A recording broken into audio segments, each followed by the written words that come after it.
നമ്മൾ കുറച്ച് സ്കൂളിലേക്കുള്ള ഐറ്റംസ് വാങ്ങിയിട്ടുണ്ട് കേട്ടോ. നിങ്ങൾ അടുത്ത് ബേക്കിൽ വന്നാൽ വേണ്ട, കുഴപ്പമൊന്നുമില്ല. അൺബോക്സ് ചെയ്യാം. നമുക്ക് എന്തൊക്കെ ഐറ്റംസാണ് വാങ്ങിയെന്ന് കുറേ വാങ്ങിയിട്ടുണ്ട്.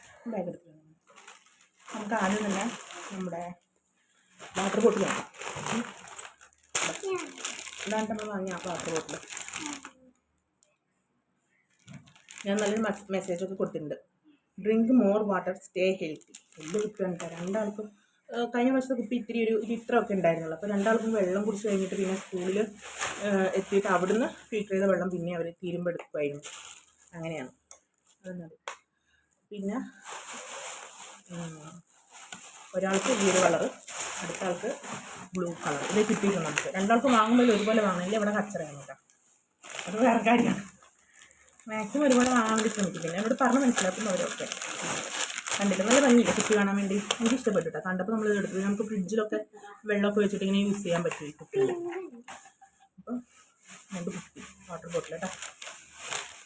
പിന്നെ കുട്ടികളിവിടെ ഇരിക്കുന്നുണ്ട്, രണ്ടാളിരിക്കുന്നുണ്ട്. ഒന്ന് മുഖം കാണിച്ച് വെച്ചു. ഒരാളിതാ. പിന്നെ നമുക്ക് ബോക്സാണ്. ബോക്സ് ഞാനും ഏട്ടനും കൂടിയാണ് പോയിട്ട് വാങ്ങിയത്. കുട്ടികളെ കൂട്ടിയിട്ടുണ്ടായില്ലേ നമ്മൾ പോകുമ്പോൾ. ഞങ്ങളുടെ പോയിട്ട് വാങ്ങാനുള്ളതായിരുന്നു. മഴയല്ല, കുട്ടികൾ നനഞ്ഞാലൊന്നൊക്കെ കരുതിയിട്ട് രണ്ടാണ് വീട്ടിലിട്ടിട്ട് പോയതായിരുന്നു. പക്ഷേ മഴ എന്ന് പറഞ്ഞിട്ട് ഇവിടെ മഴ പോലും ഉണ്ടായിട്ടില്ല. മഴ ഉണ്ടായില്ല, അത് വേറെ കാര്യം. പിന്നെ നമ്മൾ ബോക്സ് വാങ്ങിയിട്ടാ. ഇത് ഒന്ന് അവഞ്ചേഴ്സിൻ്റെ ബോക്സാണ്. ഇത് ഇയാൾക്ക് ഭയങ്കര ഇഷ്ടമാണ്, ആൺകുട്ടിക്ക്. ബാഗിൽ അങ്ങനത്തെയാണ് വാങ്ങിയത്. പിന്നെ പറഞ്ഞിട്ടുണ്ടായിരുന്നു പ്രത്യേകം ഇങ്ങനെ വേണ്ട നല്ല രസമുണ്ട് ബോക്സ് കാണാൻ. ഇവിടെ ഒരു ഓപ്പൺ എന്ന് പറഞ്ഞ സ്വിച്ച് ഉണ്ട്. അത് ഇങ്ങനെ പ്രസ് ചെയ്യുമ്പോൾ കണ്ട നമ്മളെ കട്ടർ നമുക്ക് മൂർച്ചയാക്കാം. എന്നിട്ട് ഇതിങ്ങനെ എടുത്തിട്ട് ഇങ്ങനെ ഇതിനകത്തുള്ള വേസ്റ്റൊക്കെ കളയാൻ വേണ്ടി പറ്റും. അങ്ങനെ നല്ല രസമുള്ളൊരു ബോക്സാണ്. ഇതിന് വലിയ പൈസയൊന്നുമില്ല. എത്രയാണ് 95 തോന്നുന്നുണ്ട് രണ്ടാൾക്കും. അപ്പോൾ ഒരാളുടെ അവഞ്ചേഴ്സിൻ്റെയാണ്, ഒരാൾക്ക് ഇതായത്. ഇത് ഏതാണെന്ന് എനിക്ക് അറിയില്ല കേട്ടോ. എൽസ എന്നൊക്കെ പറയുന്നുണ്ട്. പെൺകുട്ടിക്ക് വേണ്ടിയിട്ടാണ്. എൻ്റെ പെൺകുട്ടിക്ക് വേണ്ടിയിട്ടാട്ടാ. പെൺകുട്ടി എന്ന് പറഞ്ഞിട്ടാണ്. അപ്പോൾ ആൾക്കും ഇതുപോലെ ഇങ്ങനെ വേണം. നല്ലോണം സൂക്ഷിക്കണം. ഇതെല്ലാം വേഗം പൊട്ടിപ്പോട്ടാ. ഇങ്ങനെയൊക്കെ ഇതിടാൻ പറ്റുന്ന. ഇതിൽ പിന്നെ ഓപ്പൺ എന്ന് പറഞ്ഞ സ്വിച്ച് ഒന്നുമില്ല. നമ്മൾ ജസ്റ്റ് കഴിഞ്ഞിങ്ങനെ പ്രസ് ചെയ്ത് കൊടുക്കുക. എന്നിട്ട് ഇവിടെ നിന്ന് ഇങ്ങനെ ഇല്ല ഓപ്പൺ നട്ടുണ്ട് ഇട്ടാടാ. മറ്റേ ബോക്സിലുണ്ടായിരുന്നു, അപ്പോൾ കണ്ടില്ല. ഓപ്പൺ ആകുമ്പോൾ ഇതിങ്ങനെ പിടിക്കുമ്പോൾ ഇതും ഓപ്പൺ ആവും. നമുക്കിതിങ്ങനെ ഇവിടെ വെച്ച് കൊടുത്തിട്ട് ഇതിന് വേസ്റ്റ് ഇങ്ങനെ കളയാൻ പറ്റും. അപ്പോൾ രണ്ടാൾക്ക് ഇത് വാങ്ങിയിട്ടുണ്ടേ. പിന്നെ അടുത്തതെന്ന് വെച്ചാൽ മോന് 4ാം ക്ലാസ്സിലേക്കാണ്, ചെറിയ ആൾ 1ാം ക്ലാസ്സിലേക്കാണ്. അപ്പോൾ പെണ്ണുകൊണ്ട് എഴുതി തുടങ്ങി. കഴിഞ്ഞ പ്രാവശ്യം 3ാം ക്ലാസ് എനിക്കൊന്ന് പകുതി എത്തിയപ്പോഴത്തേക്ക് പെണ്ണുകൊണ്ടൊക്കെ എഴുതി തുടങ്ങി. പെണ്ണ് ഉപയോഗിച്ചെന്ന് പറഞ്ഞിട്ടുണ്ടായി സാർ. അപ്പോൾ ഒരു സെറ്റ് പെണ്ണ് വാങ്ങിയിട്ടുണ്ട്. ആവശ്യം വരുമല്ലോ എന്തായാലും. അപ്പോൾ ഒരു സെറ്റ് പെണ്ണ് ഒരു 10 വരുന്നത്. നമ്മുടെ പണ്ടത്തെ Lexi5 ഇല്ലേ, നമ്മൾ Lexi5 എന്ന് പറയും. 5 രൂപയുടെ അതാണ് Lexi5. ഇതിപ്പോൾ 10 രൂപയാണെന്ന് തോന്നുന്നുണ്ടോ? അല്ല 10 ഉണ്ട് ടോട്ടൽ. ഒരു പെണ്ണിന് 8 രൂപ. നമ്മൾ പഠിക്കുമ്പോൾ Lexi5 ഉണ്ട്. Lexi5 എന്ന് പറഞ്ഞിട്ടാണ് ഉണ്ടാവുക. അതിന് 5 രൂപയാണ്. അതാണ് Lexi5 എന്ന് പേര് വന്നത്. ഇപ്പോൾ 8 രൂപ കേട്ടോ. 8 രൂപ ഒന്നിന്. ഇപ്പോൾ ഒരു 10 ഉള്ളൊരു സെറ്റ് വാങ്ങിയിട്ടുണ്ട്. പിന്നെ ഇങ്ങനത്തെ 2 സ്റ്റിക്കർ. മറ്റേ ഒരാൾക്ക് ഇത് സ്നോക്കിൻ്റെയും അങ്ങനെ പെണ്ണുങ്ങളുടെ എൽസ ആ സംഭവങ്ങളൊക്കെ വരുന്നത്. പിന്നെ ഒരാൾക്ക് നമ്മുടെ വണ്ടികളുടേതാണ് കേട്ടോ.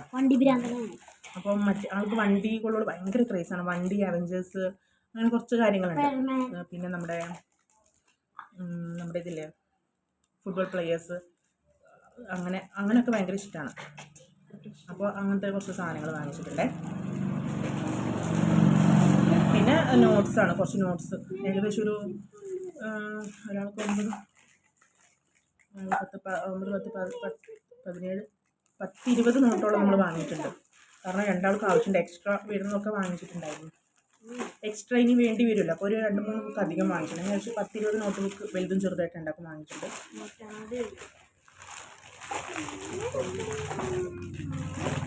പിന്നെ നമ്മൾ വാങ്ങിയത് ഇങ്ങനത്തെയാണ് കറി ബോക്സാണ്. നമ്മുടെ കറി പാത്രം ഞാൻ പൊട്ടിച്ചില്ല. നമുക്കിങ്ങനെ പ്രസ് ചെയ്യുന്ന ടൈപ്പില്ലേ, അതാണ് വാങ്ങിയത്. പക്ഷേ ഇവർക്ക് ചോറൊന്നും കൊണ്ടുപോകണ്ട. ചോറ് സ്കൂളിലുണ്ടാവും. പിന്നെ വല്ലപ്പോഴും ഇവർക്ക് കൊണ്ടുപോകണമെന്ന് ആഗ്രഹം വരുമ്പോൾ ഇവിടുത്തെ പാത്രത്തിൽ ഞാൻ ചിലപ്പോൾ കൊടുത്തയക്കാറുണ്ട്. അപ്പോൾ ലോക്ക് ചെയ്ത് വെക്കുന്ന ഇങ്ങനത്തെ കറിപ്പാത്രം. ഇനിയിപ്പോൾ ചോറ് അവിടെ നിന്ന് വാങ്ങുമ്പോൾ നമുക്ക് കറി എന്തെങ്കിലും ഉണ്ടെങ്കിൽ കൊണ്ടുപോകാമല്ലോ. അപ്പോൾ അതിന് 2 കറിപ്പാത്രം വാങ്ങിച്ചിട്ടുണ്ട്. രണ്ടാൾക്ക് സെയിമാണ് വാങ്ങുന്നത്. പിന്നെ നമ്മുടെ ബ്രൗൺ പേപ്പർ നമുക്ക് പൊതിയണം. ബ്രൗൺ പേപ്പറൊക്കെ എപ്പോഴും ഇടുന്നല്ലേ. അത് ഇങ്ങനത്തെ കണ്ടപ്പോൾ വാങ്ങിച്ചിട്ടാണ്. നല്ല രസമുണ്ടായി കാണാൻ വേണ്ടി. ഇത് പണ്ട് എനിക്കൊന്ന് ഞാനൊക്കെ പഠിക്കുന്ന സമയത്ത് അച്ഛൻ ഗൾഫിൽ നിന്നൊക്കെ വരുമ്പോൾ കൊണ്ടുവരുന്നുണ്ട് ഇങ്ങനത്തെ ഈ നമുക്ക് പഠിക്കേണ്ട സാധനങ്ങളും കാര്യങ്ങളൊക്കെ ആയിട്ട് എനിക്ക് അതുപോലെ ഇങ്ങനെ അറബിയിൽ എഴുതിയിട്ട് അങ്ങനെ ഒരു സാധനം എനിക്ക് പണ്ട് കൊണ്ടുവന്ന ഓർമ്മയുണ്ട്. അപ്പോൾ അതുപോലത്തെ സംഭവം ഇതൊക്കെ ഇപ്പോൾ ഇവിടെ ഇങ്ങനെ കിട്ടുമല്ലോ. നമുക്ക് ഇപ്പോൾ പൊതിയൊന്നും ശരിക്കും വാങ്ങണമല്ലേ, പഴയ കലണ്ടർ കൊണ്ടൊക്കെ ഇട്ടാൽ തന്നെ മതി. പഴയ കലണ്ടർ നമ്മുടെ ന്യൂസ് പേപ്പറൊക്കെ കൊണ്ട് ഇട്ടാൽ തന്നെ നോട്ട് നല്ല നീറ്റായിരിക്കും. ഞാനൊക്കെ പണ്ട് അങ്ങനെയാണ് ചെയ്തത്. അത് ബ്രൗൺ പേപ്പർ വാങ്ങാൻ കാശില്ലാത്തതുകൊണ്ടല്ലോ, പക്ഷെ നല്ല നീറ്റായിരിക്കും. കലണ്ടറൊക്കെ കൊണ്ട് എനിക്ക് ഇട്ടാൽ ഭയങ്കര നീറ്റ് തോന്നും ബുക്ക്. എനിക്കിഷ്ടമാണ് കലണ്ടർ കൊണ്ട് പൊതിയിടുന്നത്. പക്ഷെ ഇപ്പം പൊതി നമ്മൾ വാങ്ങിച്ചു, ബ്രൗൺ പേപ്പർ ഇതും വാങ്ങിച്ചു. പിന്നെ ഇങ്ങനത്തെ ഒരു ബ്രൗൺ പേപ്പറിലത് ഇങ്ങനത്തെ പൊതി അതും വാങ്ങിച്ചിട്ടുണ്ട് കേട്ടോ. രണ്ടാൾക്കും ഉണ്ടല്ലോ. ഇപ്പോൾ ടെക്സ്റ്റ് ബുക്കൊക്കെ വരുമ്പോൾ വേണ്ടി വരും. ഇപ്പോൾ ചിലപ്പോൾ ഇത് മതിയായ വരും, അപ്പോൾ നമുക്ക് പിന്നെ വാങ്ങിക്കണം. പിന്നെ നമ്മൾ സ്കെയിൽ വാങ്ങിച്ചിട്ടുണ്ട്, 2 സ്കെയില്. ഡോറാമോൻ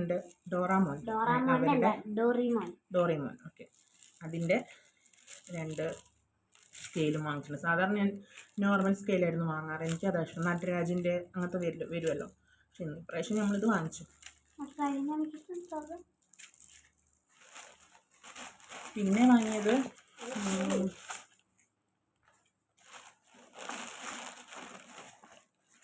ഞാൻ നേരത്തെ പറഞ്ഞല്ലോ, രണ്ടാൾക്കും വാങ്ങിച്ചിട്ടുണ്ട്, 2 എണ്ണം വാങ്ങിച്ചിട്ടുണ്ടായിരുന്നു.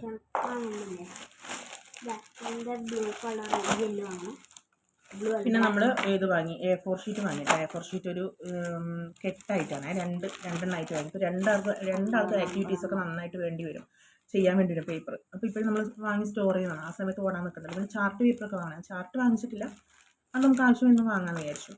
പിന്നെ ഇത് കൈയോടെ വാങ്ങിച്ച് വെച്ചിട്ടുണ്ട്. പിന്നെ കളർ ചാർട്ട് പേപ്പർ ഉണ്ട് എടുത്തിട്ടുണ്ട്.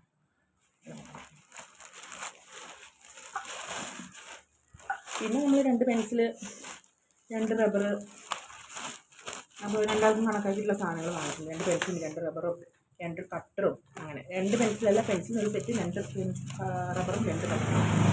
നമ്മുടെ ഇറേസർ ഷാർപ്പനർ കണ്ടാണ് ഞാൻ ഉദ്ദേശിച്ചത്. പിന്നെ അപ്സരയുടെ ഒരു സെറ്റ് പെൻസിൽ വാങ്ങിയിട്ടുണ്ട്. ഇപ്പോൾ ചെറിയ ആൾക്ക് എന്തായാലും പെൻസിലുണ്ടായിരിക്കും ആവശ്യമില്ല. മറ്റേ ആൾക്കും മാത്സിലൊക്കെ അത്യാവശ്യം പ്രോബ്ലംസ് ഒക്കെ ചെയ്യണമെങ്കിൽ വേണ്ടി വരുമെന്ന് തോന്നുന്നുണ്ട്.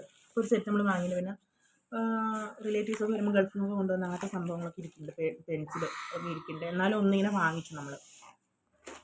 പിന്നെ നമ്മുടെ ഇത് കളർ A4 ഷീറ്റ് ഇത് നമ്മൾ വാങ്ങിച്ചിട്ടുണ്ടായിരുന്നു കേട്ടോ. നമ്മുടെ A4 ഷീറ്റിൻ്റെ തന്നെ കളർ പേപ്പർ ആയിരിക്കും, ഇങ്ങനെ പല കളറിൽ. ഇത് നമ്മൾ ഇന്ന് വാങ്ങിച്ചല്ല, ഇത് മുമ്പ് നമ്മുടെ കയ്യിലുള്ളതാണ് കേട്ടോ. കഴിഞ്ഞ പ്രാവശ്യം മോന് സബ് ജില്ലാ തലത്തിൽ ഇങ്ങനെ പോകേണ്ട ഒരു ആവശ്യം ഉണ്ടായിരുന്നു, അപ്പോൾ സ്കൂളിൽ നിന്ന് തന്നതാണ്. അപ്പോൾ ആ പേപ്പർ ബാക്കിയിരിക്കുന്നുണ്ട്. അത് ഇതുള്ളതുകൊണ്ട് പിന്നെ നമ്മൾ വേറെ വാങ്ങിച്ചിട്ടില്ല. കളർ ഷീറ്റ് വേണമെന്ന് പറഞ്ഞായിരുന്നു ടീച്ചർ. അപ്പോൾ ഇനി ഇതുണ്ടല്ലോ, ഇനി ബാലൻസ് നമുക്ക് വേണമെങ്കിൽ പിന്നെ വാങ്ങാം നമുക്ക്. അപ്പോൾ കളർ A4 ഷീറ്റ് അതും ശരിയായിട്ടുണ്ട്. ഞാൻ നോട്ട്സ് ഞാൻ പറഞ്ഞില്ല, രണ്ടാളുടെയും കൂടുതൽ നോട്ട്സാണ് കേട്ടത്. ഏകദേശം 10-20ഓളം നോട്ട്സ് നമ്മൾ വാങ്ങിച്ചിട്ടുണ്ട്. അപ്പോൾ ഇതെല്ലാം ഇനി അടുത്ത പണിന്ന് വെച്ചാൽ ഇതൊക്കെ പൊതിയണം, പേപ്പറെല്ലാം പൊതിഞ്ഞ് സെറ്റാക്കി വെക്കണം. ഇതായിട്ട് വണ്ടിയിലിടാൻ വേണ്ടി മറ്റേ വണ്ടിക്ക് കീച്ചെയിൻ പോലത്തെ സംഭവമില്ലേ, അത് നന്നായിട്ട് വാങ്ങിച്ചിട്ടുണ്ടായിരുന്നു. പിന്നെ ഒരു ഗ്ലൂ വാങ്ങിച്ചു, ഫെവി ഗം, ഇതൊക്കെ നമുക്ക് ആവശ്യമില്ല. പിന്നെ കുറച്ച് ഐറ്റംസ് വാങ്ങിച്ചിട്ടില്ല, സ്കെച്ച്, മാർക്കർ, ക്രയോൺസ്, ഈ സാധനമൊക്കെ വാങ്ങിച്ചിട്ടില്ല. ഈ സാധനങ്ങളൊക്കെ നമുക്ക് വാങ്ങിക്കണം. ഈ സാധനം നമുക്ക് ഇവിടെ നിന്നാലും വാങ്ങാൻ പറ്റും. പിന്നെയെന്ന് വെച്ചാൽ കഴിഞ്ഞ വർഷത്തെ നമ്മുടെ കയ്യിൽ ഇരിപ്പുണ്ട്, അപ്പോൾ പിന്നെ അതൊക്കെ നോക്കിയിട്ട് വാങ്ങിച്ചാൽ മതിയല്ലോ എന്ന് കരുതിയിട്ട് വാങ്ങിച്ചിട്ടുണ്ടായില്ല കേട്ടോ. പിന്നെ നമ്മൾ നെയിം സ്ലിപ്പ് വാങ്ങിച്ചിട്ടുണ്ടായി. ഇവിടുന്ന് പോകുമ്പോഴേ പറഞ്ഞായിരുന്നു ബാർബിയുടെ ഒക്കെ വേണമെന്ന്, അപ്പോൾ പിന്നെ അങ്ങനത്തെ വാങ്ങി. മറ്റേ ആൾക്ക് ഫുട്ബോളിൻ്റെ വേണമെന്ന് പറഞ്ഞിട്ടുണ്ടായിരുന്നു, റൊണാൾഡോൻ്റെ ഒക്കെ. പക്ഷെ നമുക്കത് കിട്ടിയില്ല. രണ്ടൊന്ന് കടയിൽ നോക്കിയിട്ട് അതിൻ്റെ കറക്റ്റ് ഇല്ലാത്തപ്പോൾ പിന്നെ തൽക്കാലം വാങ്ങിയില്ല. ചേട്ടൻ നാളെ വാങ്ങിച്ചു കൊടുക്കുമെന്ന് പറഞ്ഞു. അങ്ങനെ ഇതെല്ലാം പൊതിഞ്ഞിട്ട് ഇപ്പം നാളെ എന്തെങ്കിലും ക്ലാസ്സൊന്നും എടുക്കില്ലല്ലോ, നാളെ റെഫ് നോട്ടും കൊണ്ട് പോയാൽ മതിയല്ലോ. അങ്ങനെ പിന്നെ ലാസ്റ്റ് ആൻഡ് ഫൈനൽ എന്താണെന്ന് വെച്ചാൽ നമ്മുടെ പെന്നുകളാണ്. ഇത് ഗ്രീന്, ബ്ലൂ, റെഡ്. ഇത് എനിക്ക് നന്നായിട്ട് ഇഷ്ടപ്പെട്ടു കേട്ടോ. നല്ല വുഡി, എന്താ പറയുക, നമ്മുടെ വുഡ് പോലത്തെ പ്ലാസ്റ്റിക്, അങ്ങനത്തെ ഒരു ഇത്, വുഡിൻ്റെ പോലത്തെ ഒരു ഇതല്ല സംഭവം. അങ്ങനെ അതും വാങ്ങിച്ചു. അപ്പോൾ ഇത്ര ഐറ്റംസാണ് നമ്മൾ വാങ്ങിച്ചത്. പിന്നെ പ്രധാനപ്പെട്ട സാധനം എന്ന് വെച്ചാൽ നമ്മുടെ ബാഗ് എവിടെ നിന്നാണ് അടിയിലുണ്ട്. നമ്മൾ 2 ബാഗും വാങ്ങിച്ചു രണ്ടാൾക്കും. കഴിഞ്ഞ വർഷം വാങ്ങിച്ചില്ല, മുമ്പത്തെ വർഷത്തെ ബാഗായിരുന്നു കഴിഞ്ഞ വർഷം ഉപയോഗിച്ചത്, 2 കൊല്ലം ഉപയോഗിച്ചത്. അപ്പോൾ പിന്നെ ഈ പ്രാവശ്യം വാങ്ങിക്കുന്നുണ്ടോ, അങ്ങനെ പോയിട്ടുണ്ടായി. അപ്പോൾ അവരോട് കഴിഞ്ഞ പ്രാവശ്യം നമ്മൾ വാങ്ങാൻ പറഞ്ഞ മക്കളോട് അതന്നെ ഉപയോഗിച്ചാൽ, അപ്പോൾ അവർക്ക് ഇത് കുഴപ്പമില്ലാന്ന്. പിന്നെ അതന്നെ മതിയമ്മോ എന്ന് പറഞ്ഞപ്പോൾ അത് രണ്ടാളും അതന്നെ ഉപയോഗിച്ചു. പിന്നെ നമുക്ക് ബാഗ് നമ്മൾ വാങ്ങിച്ചിട്ടുണ്ടായിരുന്നു കേട്ടോ. കടയിൽ നമുക്ക് സ്കൂബിയുടെ 3 ബ്രാൻഡഡ് ബാഗിനൊക്കെ നല്ല പൈസ ഉണ്ട് കേട്ടോ. 900-1000 ബാഗിന് പറയുന്നത്. ബാഗിൻ്റെ വില കേട്ട് നമ്മൾ നെട്ടിപ്പോയി. പിന്നെ ഏട്ടനൊരു ബാഗ് വാങ്ങിച്ചു, കുഴപ്പമില്ല. എനിക്ക് ബാഗ് ഉണ്ടാക്കുന്ന കടയില്ല, ചില കടകൾ ഉണ്ടാവില്ല ബാഗ് ഉണ്ടാക്കുന്നത്, അങ്ങനെ അവിടുന്ന് വാങ്ങിയതാണ് കേട്ടോ. മോൾക്ക് ഇഷ്ടമാണ് ഈ ക്യാരക്ടേഴ്സൊക്കെ. ഡോറയുടെ ഒരു 1 2 3 കള്ളിയുണ്ട്, 3 കള്ളിയുള്ളൊരു ബാഗ്. പിന്നെ അവൾക്ക് പിന്നെ ഇഷ്ടപ്പെട്ടു, കാരണം ഇതിനകത്ത് പിങ്ക് ഉണ്ട്, പിങ്ക് ഇഷ്ടമാണ്, പിങ്ക് കളർ നല്ല ഇഷ്ടമാണ് അവൾക്ക്. അപ്പോൾ അത് നന്നായിട്ട് കണ്ടെന്നത് ഭയങ്കര സന്തോഷമായിരുന്നു, എനിക്ക് ബാഗ് കിട്ടി എന്നുള്ളൊരു ഇതായിരുന്നു. പിന്നെ ഇത് നമ്മൾ വാങ്ങിച്ചു. പിന്നെ ഇതിന് ഒരു 500 ചില്ലറ ഒക്കെ വന്നിട്ടുള്ളൂ. ഇവന് 685 അങ്ങനെ എന്തോ റേറ്റ് വന്നിട്ടുണ്ട് ഈ ബാഗിന്. ഇതും നല്ല അവഞ്ചേഴ്സിൻ്റെ കേട്ടോ, അവർക്ക് ഇഷ്ടമാണ് ഇങ്ങനത്തെ ഒക്കെ. പിന്നെ ഏട്ടനറിയാം ഇവരെ ഇഷ്ടം. ഇതും മുമ്പ് വാങ്ങിച്ചിട്ടുണ്ടായിരുന്നു. ഇന്നലെ ഞങ്ങൾ ഇന്ന് ഈ സാധനങ്ങളൊക്കെ വാങ്ങിച്ചു. ഇന്നലെ ഏട്ടൻ പോയിട്ട് പണി കഴിഞ്ഞ് വരുന്നപ്പോൾ അങ്ങ് വാങ്ങിച്ചു. അപ്പോൾ ഇത്രയൊക്കെ സാധനങ്ങൾ നമ്മൾ വാങ്ങിച്ചിട്ടുണ്ട് കേട്ടോ. പക്ഷെ ഒരു സ്കൂൾ തുറക്കാമെന്ന് പറയുമ്പോൾ ശരിക്കും പറഞ്ഞാൽ ഒരുപാട് ചിലവാണ്, ഒരുപാട് ചിലവാണ്. ബാഗ് വാങ്ങിച്ചു, 12,000 രൂപയുടെ സാധനങ്ങൾ അതുകൂടാതെ വാങ്ങിച്ചു. നമ്മൾ തന്നെ ചെയ്ത് കൊടുക്കണം, നമ്മുടെ മക്കൾക്ക് നമ്മളല്ലേ ചെയ്ത് കൊടുക്കാനുള്ളൂ. അപ്പോൾ നമ്മളങ്ങനെ തന്നെ ചെയ്ത് കൊടുക്കും. പിന്നെ വേറെന്താ, ഇനി ഇവിടെ യൂണിഫോമും കാര്യങ്ങളൊക്കെ വാങ്ങണം. യൂണിഫോം ചേഞ്ച് ആവുന്നുണ്ട്. അപ്പോൾ എന്തായാലും ഇനി ഒരു മാസത്തോളം യൂണിഫോം കിട്ടുന്നവരെ കളർ ഡ്രസ്സ് ഇട്ട് പോകണം. അപ്പോൾ അതിന് കളർ ഡ്രസ്സ് ഇനി വാങ്ങിക്കാനുണ്ട് കേട്ടോ. കുറച്ച് സാധാരണ നമ്മൾ ഡെയിലി യൂസ് ചെയ്യാൻ പറ്റുന്ന ഡ്രസ്സൊക്കെ നമുക്ക് വാങ്ങണം. അപ്പോൾ അത് ഇനി പെൻഡിങ് ആയിട്ട് കിടക്കുന്നുണ്ട്, അത് ശരിയാക്കണം. ബാക്കി കാര്യങ്ങളൊക്കെ അത്രേ ഉള്ളൂ. അപ്പോൾ ഇത്രയൊക്കെയാണ് നമ്മുടെ സ്കൂൾ ഷോപ്പിങ്ങിൻ്റെ കാര്യങ്ങൾ കേട്ടോ. പിന്നെ ഞങ്ങൾ രണ്ടും മാത്രമാണ് പോയിട്ട് വാങ്ങിയിട്ട്, ഇവരെ കൂട്ടിയിട്ടുണ്ടായില്ല അങ്ങനെ. അപ്പോൾ എല്ലാവരും സാധനങ്ങളൊക്കെ വാങ്ങിയോ? വാങ്ങിയിട്ടുണ്ടെങ്കിൽ വന്ന് പറയാൻ മറക്കണ്ട കേട്ടോ. ഏകദേശം എത്ര രൂപ ചിലവ് വേണമെന്നൊക്കെ കമൻറ്റിൽ വന്ന് പറഞ്ഞോളൂ കേട്ടോ. നമ്മൾ സാധാരണക്കാരന് ശരിക്കും പറഞ്ഞാൽ ഇതൊക്കെ ഒരു എന്താ പറയുക, നമുക്കത് കുറച്ച് എക്സ്പെൻസീവായിട്ട് തോന്നും പല കാര്യങ്ങളും. പക്ഷേ നമ്മുടെ കുട്ടികൾക്ക് നല്ല വിദ്യാഭ്യാസം കൊടുക്കാൻ, നല്ല സാധനങ്ങൾ വാങ്ങിക്കൊടുക്കാൻ നമ്മുടെ കടമയാണ്, നമ്മളത് ചെയ്തിരിക്കണം അല്ലേ. ഇതൊക്കെ മസ്റ്റാണ്. പൈസ ഇല്ലടോ എന്ന് പറഞ്ഞിട്ട് കാര്യമില്ല. കുട്ടികൾക്ക് ചെയ്ത് കൊടുക്കാണ്ടാത്ത കാര്യം, ചെയ്ത് കൊടുക്കേണ്ട കാര്യങ്ങൾ ചെയ്ത് കൊടുക്കുക തന്നെ ചെയ്യണം, മനസ്സിലായില്ല. നമ്മൾ ചെയ്യും, പഠിക്കാൻ വേണ്ടി നമ്മൾ എന്ത് കഷ്ടപ്പെട്ടാലും അവർക്ക്, നമ്മൾ കഷ്ടപ്പെട്ടാലും നമ്മൾ അവർക്ക് വേണ്ടിയിട്ടുള്ള എല്ലാ കാര്യങ്ങളും ചെയ്ത് കൊടുക്കും. അത് തന്നെയാണ് ഞങ്ങൾ രണ്ടാളുടെയും പോളിസി. എത്ര കഷ്ടപ്പെട്ടാലും അവർക്ക് പഠിക്കാൻ ആഗ്രഹമുണ്ടെങ്കിൽ അവരെ പഠിപ്പിക്കും, അത്രേ ഉള്ളൂ. അപ്പോൾ പിന്നെ നമുക്ക് വേറൊരു വീഡിയോയിലേക്ക് കാണാം. ഇനിയും വേറെ വീഡിയോസ് ഇനി വരും, ഞാൻ കണ്ടിന്യൂസ് ആയിട്ട് വീഡിയോ ഇടുന്നുണ്ട്. അപ്പം വാച്ചറും ഒന്നും എനിക്കങ്ങനെ കിട്ടുന്നില്ല. സബ്സ്ക്രൈബേഴ്സ് അത്യാവശ്യം കുഴപ്പമില്ലാതെ കൂടി വരുന്നുണ്ട്, 600 ചില്ലറയായി. എല്ലാവരും എന്താ പറയുക, നിങ്ങളൊക്കെ മാക്സിമം സപ്പോർട്ട് ചെയ്യുക, സബ്സ്ക്രൈബ് ചെയ്യുക, എൻ്റെ ചാനൽ മറ്റുള്ളവർക്ക് ഷെയർ ചെയ്ത് അവരെ കൊണ്ട് സബ്സ്ക്രൈബ് ചെയ്യിപ്പിക്കുക, വാച്ച് ചെയ്യുക, ലൈക്ക് ചെയ്യുക, ഷെയർ ചെയ്യുക, കമൻറ്റ് ചെയ്യുക. അപ്പോൾ മറക്കല്ല കേട്ടോ, എൻ്റെ വീഡിയോസ് കണ്ടിട്ട് എന്നെ കൂട്ടാക്കാൻ ആരും മറക്കരുതേ. അപ്പോൾ tata bye bye, see U.